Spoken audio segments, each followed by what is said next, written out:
आंतरराष्ट्रीय विधवा दिनानिमित्त मानस फाउंडेशन बुलढाणा यांच्यातर्फे विधवा दिन साजरा करण्यात आला।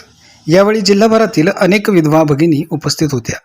सदर कार्यक्रमाचे आयोजन मानस फाउंडेशनचे अध्यक्ष प्राध्यापक DS लहाने यांनी केले।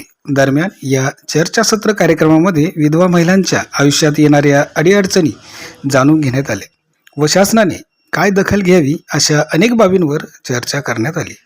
गेल्या 10 वर्षांपासून मानस फाउंडेशनने विधवा महिलांसाठी महाराष्ट्रासह देशभरात कार्य करत आहे।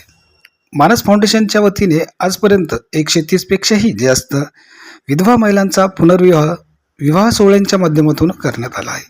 विधवा व एकल महिलांचा सन्मान करणे हे प्रत्येक नागरिकांचे कर्तव्य असल्याचे प्राध्यापक DS लहाने यांनी यावेळी सांगितले व विधवांचे प्रश्न प्रशासनासमोर मांडण्याचे आश्वासन उपस्थित सर्व महिला विधवा भगिनींना दिले। यावेळी मानस फाउंडेशनचे अध्यक्ष प्राध्यापक DS लहाने, पदाधिकारी भगिनी शाहीनताई पठाण, सुरेखा सावळे, प्रज्ञा लांजेवार, प्रतिभा भुतेकर, अनिता कापरे यांच्यासह मानस फाउंडेशनचे पदाधिकारी व विधवा भगिनी मोठ्या संख्येने उपस्थित होते।